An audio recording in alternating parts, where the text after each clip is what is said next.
Welcome back to another episode of the Moonlighters Club. I am here with Lor. Thank you for joining me. It's a pleasure to be here. Thank you for inviting me. Yeah, of course. We're in Boston.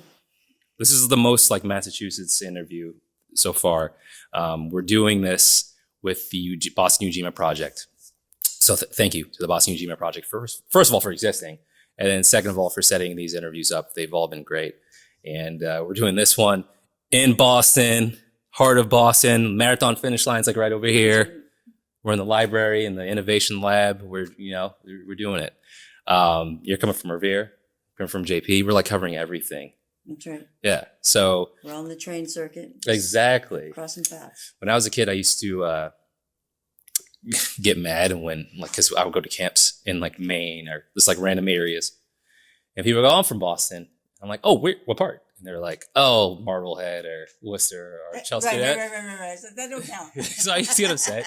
But then the older I get, the more I realize it's not just Boston. Like the most Boston sounding people I've met are like on the South Shore. like they're not even. The accent is definitely, Yeah. The Kennedys were in Hyannis. Exactly. It's all over the place. So it's really this whole contingent. So who are you representing today? I am representing CERO Cooperative. Nice. I call it CERO Cooperative because I can't do my R's at all. But what do you all do? CERO Co-op was started in Roxbury by Black and brown immigrant entrepreneurs. Nice. Who, wanted a piece of green collar jobs, which they thought could be possible and didn't see anybody else generating. And it certainly wasn't happening in their community, which has been an environmental justice community for as long as there's been words to say environmental justice. And out of that grew this business geared around helping universities and restaurants and grocery stores make the most of their food waste. Food waste is a huge problem environmentally. If you throw it in the landfill, the methane is one of the most toxic greenhouse gases. There's a lot of reasons we don't want food waste. Yeah. And while we should do everything we can to reduce that waste, there's always going to be the onion skins and the residuals. Yeah. What most people don't know is that this so-called waste is also a valuable resource. So, first what you try to do is feed people with it. If it's not going to be edible for people, you try and feed animals with it. Yep. If you can't feed animals with it, you should re-earth it. You should make sure that it is appropriately separated out from bad things in the trash and converted into beautiful compost. Composted soil actually could save the planet in many ways. Probably a lot of people say that, but for real, we could replenish so much soil on the earth, sequester so much carbon. I could go on and on. There's so many. That's what we do. We're both going to go in on this because there's so many things. I'm super green now. Right. When I was younger, and you remember what this area was like, Boston was pretty dirty. And I used to litter when I was a teenager, probably because I was a jerk. And then you just like the earth, Captain Planet, it'll be here forever. The earth, it's an ashtray. What? Yeah. And now I am so I get really angry. Do you put a banana peel in your pocket? Yeah, I will pick stuff up. If I'm with people who throw stuff on the ground, I pick it up, put it in my pockets. I hate it.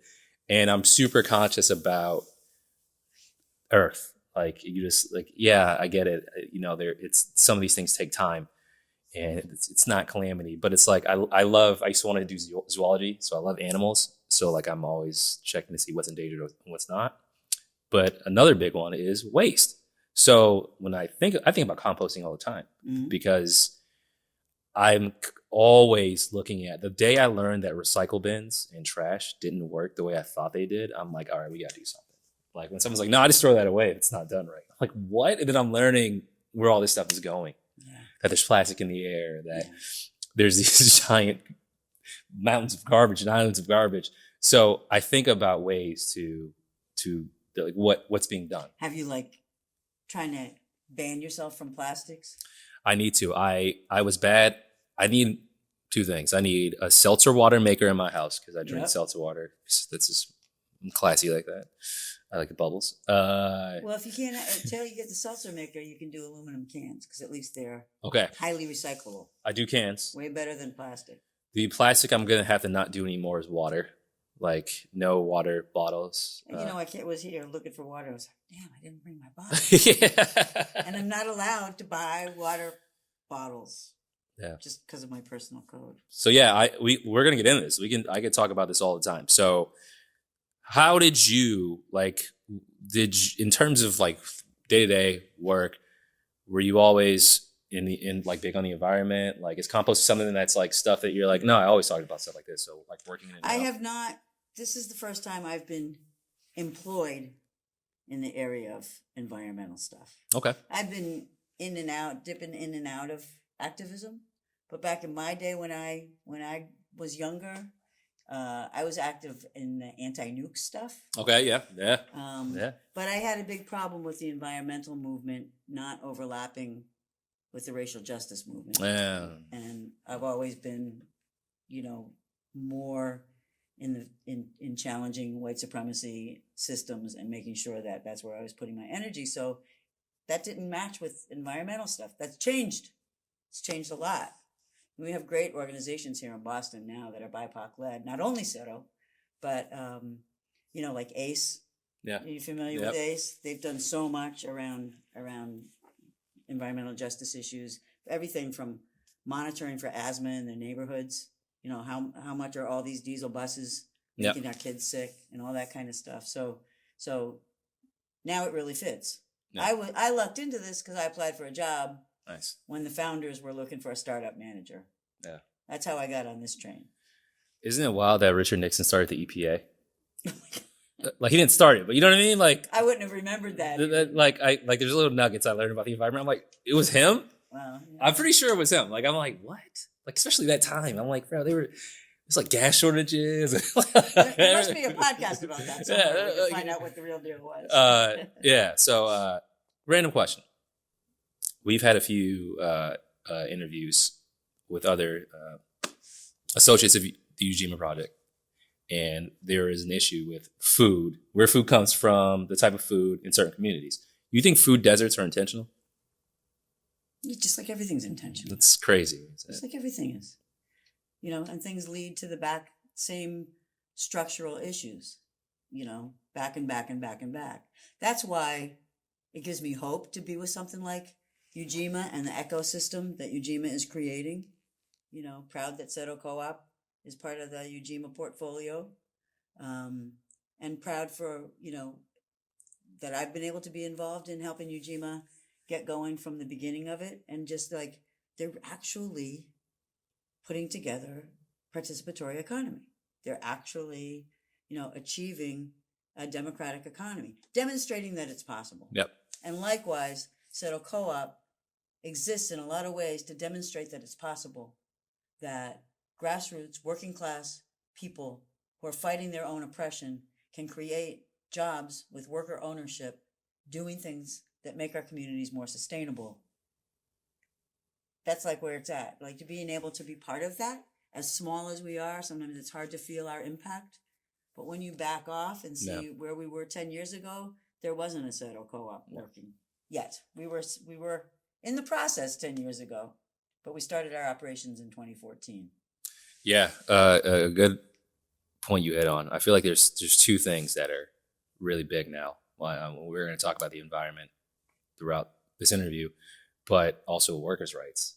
Like, I still can't believe we're doing this. There's outside of the stuff you hear about Kellogg, and it's the fact that people are like, we got to boycott Kellogg, and I'm like, I just can't eat cereal then because they own everything, right. And probably a lot more than the cereal. We just don't know it, right? There's an Instagram page I follow called Working Class History, and it's about everything from famous strikes, walkouts, sit-ins, boycotts across the world. It's probably one of the most graphic, brutal things, like what's been done to workers. Yeah. Outside of CERO, what has your experience been like in terms of having a say in the workplace? Because for me, I just got to a company, like 38, been in the workforce since I was a teenager. I just got to a company where I feel great. Everyone's valued. It's like not top-down management. It's really open. This is the first. Uh-huh. So outside of that, what's your experience been in those spaces? Oh, wow. So kind of different. when you hear my story, you'll understand that I have never had an intentional plan. Nice. Let's hear it. When I first came up to Boston, I dropped out of school and came to Boston. I was looking for a job, and I heard about this job that was a union job. I was 19, Okay. and this job paid $12.50 an hour. That was like a lot of money. Yeah. This is the late 1970s, and so I got a job as a school bus driver. Okay. So that was also happened to be the best education I could ever get. I could go on a tangent about how great it was to be a school bus driver in Boston in the 70s and have this amazing experience in desegregation, forced busing. Was that you would? All about it. We used to go to schools with, police escort convoys. But the connection with the labor movement was that we were the first school bus drivers that were union organized in the country, I believe. Wow. And we were steel workers. Okay. Wow. We got organized by the steel workers, became our union. And it was very exciting. I think we went on strike like every other year or something. It was quite radical. And it was a great, I was young at that time, 19, 20, 21 years old. I was there for 9 years. And that was a workforce that fought for a lot. But of course we didn't win all the time. No. We were certainly challenging power and trying to figure it out and organizing. It was interesting. It was a very diverse workplace. We certainly didn't win control of the companies by any means, but we fought for ourselves. Yeah. And we stuck together, and that was really interesting. And then I worked as an independent contractor for a while, and then I went over to the nonprofit industrial complex, and I worked in a collective. Okay. A very good organization that I won't name drop about because the next thing I'm going to say isn't that shiny. That it was pretty dysfunctional and challenging and hard to work in. But I learned a lot. Nice. Yeah. Yeah. And then I had another job in nonprofit where we had a official hierarchy, but tried to have more of a, maybe like where you work now. So sort of have a more horizontal, everybody's input is valued. We felt that we needed certain structures for teams and supervision and stuff like that because of the accountability. We wanted to build in accountability. So now it gets kind of boring. But then when I had an opportunity to come over to CERO and be part of the whole group, learning how to be a worker-owned cooperative, going through that process, with all these, it was about 12 people in the beginning. And we got support to go through a process of co-op education and learning how to own a business together. We came from such different backgrounds, and it was a beautiful thing. Putting together our documents of incorporation, making decisions about our bylaws, putting together our employee policies, and all those things we continue to work on to this day as we also continue to bring new members, new worker owners into the business. Nice. So what is that? How does that affect like day to day being worker owned? Like what is like a voting system in terms of things? How do you do it? Yeah. How do you make decisions? It's hard because we're still very small and we experience, our operational model is challenging because we have some people who work from 4 a.m. until 2:00 p.m. No. Some people who work from like 2 to 7, and then other people who work, like a lot of the time I'm working remotely or running around, doing meetings and more of the external stuff. So it's very hard to get everyone together. So we have a time once a week where we get together for co-op education and spend a couple of hours together on Wednesdays with the whole group, having lunch together and acclimating the newer people and all that kind of stuff. And then the rest of the time we have something that could happen in a lot of workplaces, which is we have multiple meetings so that teams can get things done, project groups can get things done, stuff like that. So what is the work of composting? When you have a business, what exactly? Well, what do you do? So we've got to get customers. Okay. So our team, studies the market for composting. We were inspired to get into this market because we saw opportunity when the state announced a mandate that generators of a certain amount, it was 1 ton or more of food waste a week, were going to be required to separate and compost that material. Okay. So we built our brand around being good at helping businesses and institutions become good at composting. Okay. So we train people, we've set up systems, we provide the equipment for how do you separate that material, keep it clean. Source separation is the key. Mm-hmm. So we know how to make it work. So we do an assessment to see what level of service they need. We go in and we train, whether it's the back of the house food prep staff. A lot of times we're working with folks in the kitchen. Mm-hmm. A lot of times we're working with folks in facilities, in larger buildings and places like that.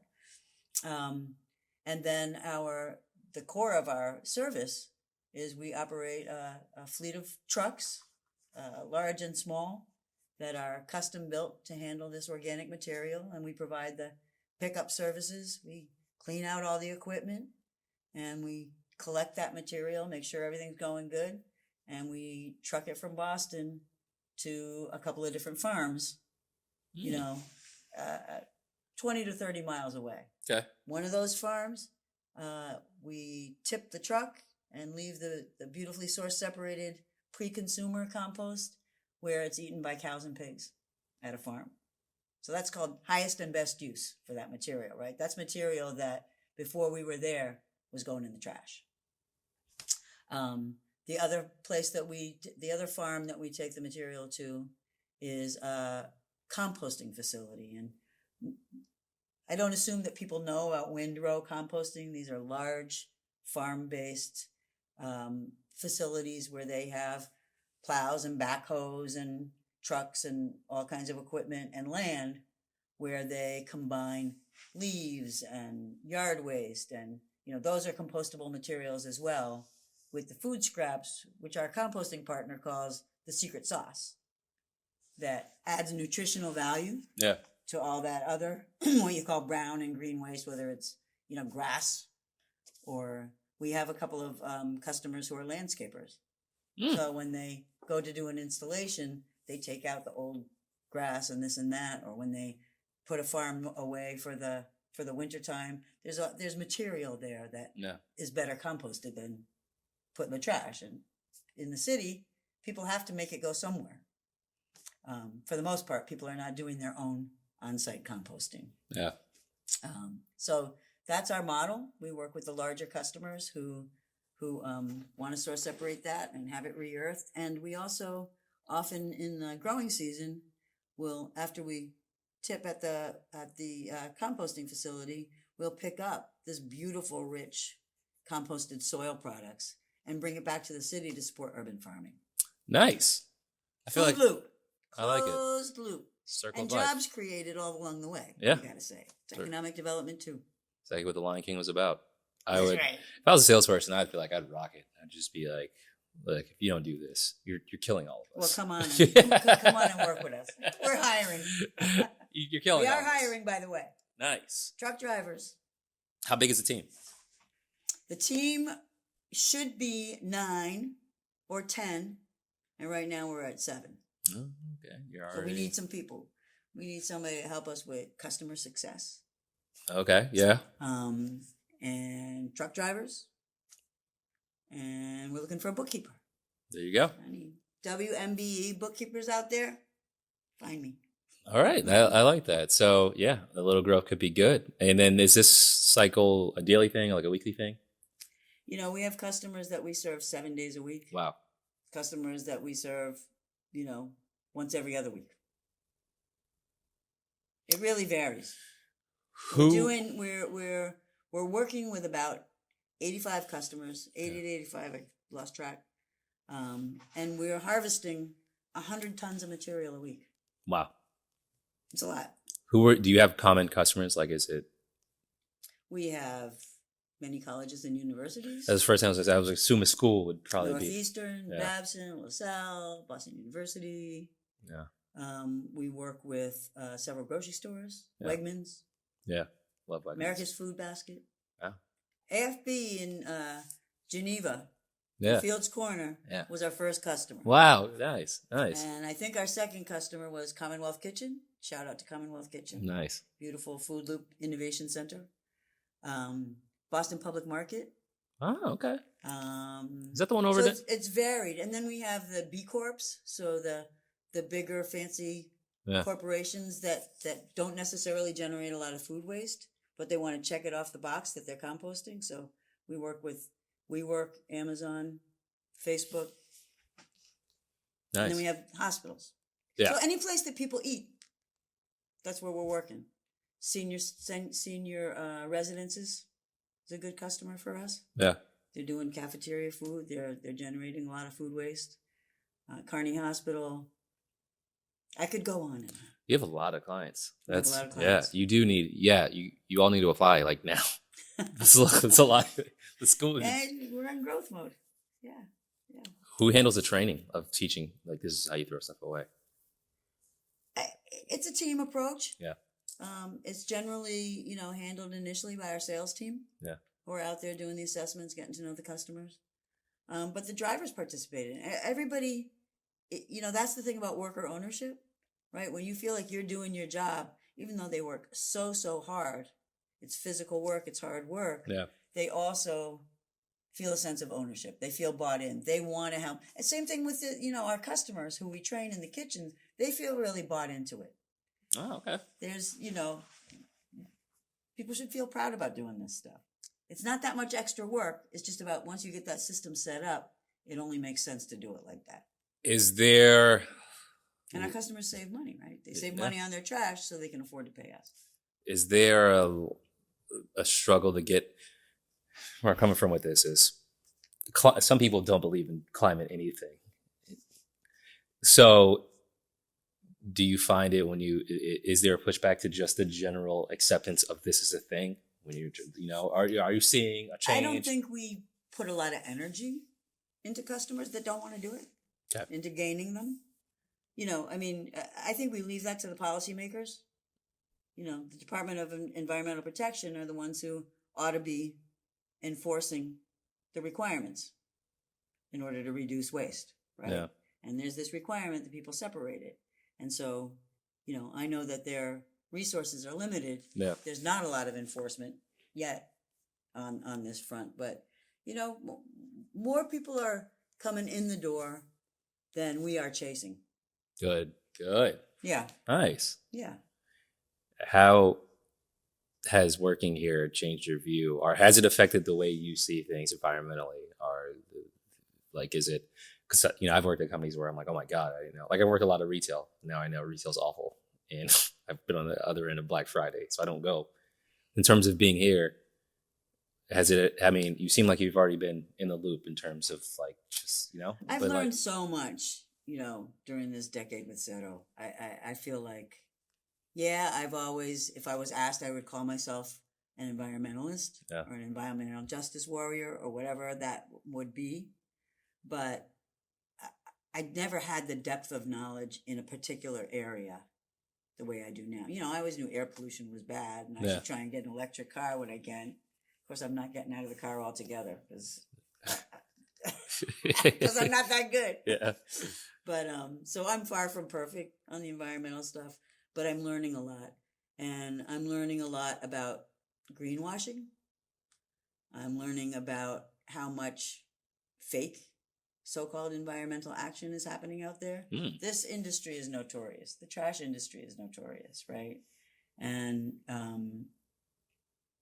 turning that ship into one that's greener is not going to happen by itself. I mean, I think that the business model that CERO is doing and some of the other smaller companies that are doing residential composting, but by and large, the competition on the larger contracts are deploying solutions that are much less green, that are not the right way. What are you going to do? Somebody's going to get mad at me for whatever I say when they listen to this, but that's all right. That's all right. For us, instead of focusing on that stuff so much, although we do try to make our way to the tables where they're doing policy work, because we think that those are the things that are going to help. Yeah. So I spend a fair amount of time, testifying at hearings and, talking to people about zero waste and the role of composting and all of that. So you've done that before? Oh, yeah. Wow. We do that a lot. Oh. Sometimes it gains us customers. I mean, that's not the primary motivation, but we're actually trying to build an infrastructure that's greener rather than trying to deal with people retrofitting a trash infrastructure Yeah. and calling it composting or doing the right thing. Mm. So it's very difficult, I won't lie, to try and make that infrastructure happen on the scale that we're at. And scaling it up, as you know, gets into economic and environmental justice issues and, more capital to the CEROs of the world. That's that's where I feel defeated is policy. I grew up in Boston. This area was it's pretty much, there's like one guy who was mayor for 1,000 years. Everybody loved it. And it's pretty like, well, this is just the way things are. And then being in DC now and just being older and reading the news and seeing, you're like, okay, now I just kind of understand how these things work and how things get pushed ahead. And it feels like that whole thing is a grind in itself. The convincing, the communicating, so, but it's so necessary. Either the more, when I used to be the whole, just burn it all down, it sucks, I hate voting, whatever. Right. And you realize, look, if I don't have anything that can replace what we currently have, it's just going to be a bunch of fires. That's it. Like, so I have to attempt to work within this to see if any of these things work. And now you are seeing incremental things. I mean, the mayoral race in Boston, like what just happened, right. Just the different, looking at a flight and seeing carbon emissions. Like, I'm 38. That was not a thing. You didn't know that planes hurt Earth. Like, they didn't talk about it. We just got on them. Exactly. Faster. Exactly. What's in the food and things about that. And then to your point, learning about what companies are actually doing, the ones that they're telling you they're doing the right thing, which is a whole nother thing. So no, it's all needed. We do need to have it at every asset, every vertical. It is a kind of, this is the whole thing is a bear. Yeah. It's a lot. Yeah. So for Sarah, what is the right way to grow? Is it more policy going through and people saying more people need to do this now, and then out of nowhere you get a bunch of clients? Or is it these companies that do care just being more, I don't want to say aggressive, but more strategic about growth? Going, hey, I'm trying to change the world here. Let's get after it every single day. We need 8 more people, 20 more people, 30 more people, 40 more people. Do they work hand in hand, or is it kind of... You got the big questions, huh? I'm just trying. I think it's you do what you could do. Yeah. So, the reason for me why it's important to be speaking to policymakers when I get the opportunity to do that is because, listen, at the bottom line, we want to help direct resources to the right places. Yeah. And the key to growth, honestly, I'm a practitioner and I'm a big believer in decentralized network systems. If there's a shorthand for saying what I think we can do. Yeah. I think we can establish successful circular economies in neighborhoods. Yeah. And then, regionally, and then having those kind of connected strategies. So I'll give you an example of that would indicate growth for me. CERO is not looking to become the world's biggest hauler of compostable materials, right? Look at what we're doing. We're making a living, barely. We're getting somebody to pay us to pick up their material, and then we're paying to export it to the guy who turns it into composted soil products that we buy back from him. So now we've paid him twice. We're exporting it to him. Yeah. He's adding value to it, and then we're buying it back. I want all that to be us. Not necessarily CERO, but I want this to be a more local infrastructure. Yeah. I want us to be able to aim for vertical integration so that CERO Co-op, picks up the material and we process it ourselves. The urban solution for that is not windrow composting. That requires a lot of land. When we're going to be doing that, we're probably going to be driving distances to do it. Maybe we will in Brockton or who knows where, maybe get into windrow composting. But on the urban scale, you can create in-vessel closed container systems for processing food waste where we recover that gas locally on a half an acre site. Yeah. We can put in, 5,000 tons a year of material. And out of it, we get enough power to provide energy for 200 homes. That's crazy. We capture the methane. And then what else we get out of that is we get liquid fertilizer, probiotic plant food that we can market, sell. So what we want to do is keep the profitability of this green business proposition in-house. We also work with a lot of partners. So Okay. So, we put forward a proposal that got a lot of interest.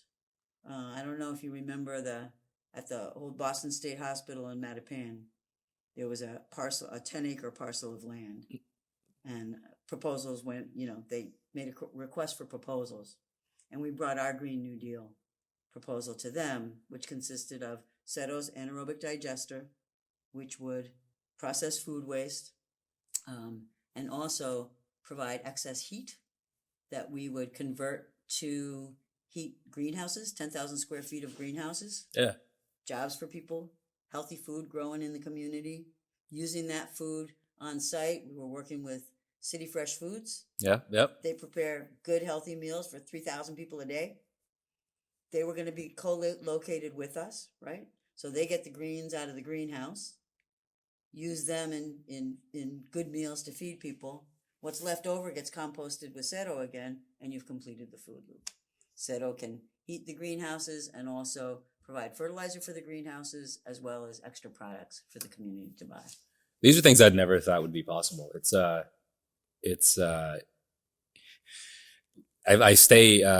I'm always on Universal Hub seeing Boston news and I look at development, and it's like 90% of the real estate. It's like, we don't need more condos that shoot way up into the sky. We're just stuffing people into areas.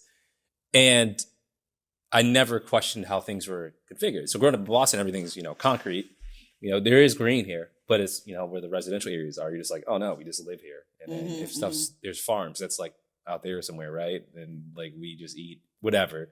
You're just so detached from how things used to be. Right. But then Detached you're like, from your food. Yeah.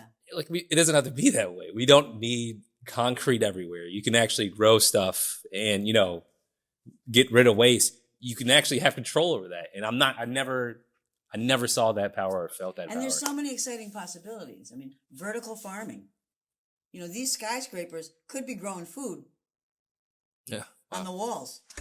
Yeah, you're right. Yeah. I mean, there's places where that's happening, right? I think it's a really excellent space in which you can be imaginative. But, you got to get the capital to follow it. You do. You got to get the investment. And, some of us believe that investment is waiting for places to be put. So, we're part of shovel-ready projects, bring on that green economy, put it. Not everything in Boston's wealth has to be about digital, Kendall Square, automated laboratory. There's a place for that stuff, but it's not all we need. We need landscapers. We need permaculture. We need hardscapes. We need ways of recovering our water better. And these are all jobs that we can build for the people of our community. Yeah, we need different types of nerds. I just type on a computer all the time. When I see these robots online, like the ones that look like they're sentient, I'm like, well, they can do what I do. I literally just work on the robot. You're looking at your replacement. Yeah, but I agree. There's so much more than just Twitter's great, apps are great. There can be more things done, and that's stuff that you're gonna need. Yeah. If things didn't work the way they want, supply chains, and COVID exposed all that to me. So I'm like, we should have more trades. We should have more control over that. We shouldn't be buying every single thing from one guy in a cowboy hat who needed to go to space. Like, let's spread it around a bit. Have people working. Cities can sustain if it's, and I think a lot of that is going to be education. Just like teaching people this is possible. Yeah. So, wow, this has been awesome. This has been a very enlightening conversation. This is the type of conversation that can go on for hours. Exactly. It's true. Wait for chapter 2 next time. So I'll ask you this: how are things looking for you now in terms of environment and from an environment point of view, and also a worker point of view? I'll give you, for example, my take. It's not looking good. I feel like 38. I'm like, because I'm aware. So I'm like, all right, I'm terrified. Let's get to work. But your experience and everything you've done past years at CERO and what you've been associated in the past. How do you see things now? How do you see us? To be honest, it's rough. I mean, we're being impacted by all the small business issues, but probably more so because we're a small BIPOC business. Yeah. We're persistently undercapitalized, even though we're grateful to our lenders, including Ujima. But, you know, we don't have the money we need to build the capacity for the growth that we're already getting. So everybody's working too much, not getting paid the way we want to pay ourselves, not having enough benefits yet. It's always kind of like, Yeah. we're going to get there. We're going to break even next year. We're going to be profitable in 23. We're going to be, and we are getting closer. But, you know, some of us, especially those of us who've been around for a while, like, we're getting tired. Yeah. Where's that reward? It's hard to hang in, and it's hard for our operations people who are out no matter what the weather is, you know, getting the job done, working overtime because there's not enough truck drivers to hire. It's, you know, it feels like it's not fair, you know, and sometimes, you know, you just keep going because, you know, you got to get there and show how shiny it is on the podcast. Yeah. Yeah. And, you know, I still believe in it. I still believe in the dream. I know we're taking the good steps. I know we've learned so much. We're really pros at what we do. And we're getting more influence with more influential customers, you know, and that track record is there. What we want to see is more of the reward hitting our workers. Well, that's our cue. That's my cue. That is for us. Let's do that. I feel like I should be helping, and people who care should be helping, and people who don't care should know why they should care, and go from there. But there should be, the nice guys don't finish last. We should let's all pitch in on this. So I appreciate the transparency, and I'll do what I can to support CERO. I appreciate you. I will. I'm better on the destructive ends. Like if you want me to take out a competitor, like that's where I shine. But you come over and clean out some barrels. If I have to, I can do that too. I can do it. So I hope to see those big rewards come sooner than later, so you can all get them, get a nice break. Well, we got a place for your investment too. Those of you who are looking for places to put your dough, us and Ujima can help you figure that stuff out. Nice. I'm a Ujima member too, and I gotta put more in. There you go. Yeah. There you go. Well, thank you so much. I enjoyed this. This was awesome. Oh, wait, what are we doing? I didn't know. It's COVID, so I get confused. We'll do both. Everyone, thank you. Thank the Boston Ujima Project for allowing this to happen, setting this up. Moonlighters Club. Again, we'll have plenty of different types of interviews, but this one's a pleasure. I love just talking about things that need to be talked about. So, thanks, Joel. Lor, thank you again. We'll see you all next time.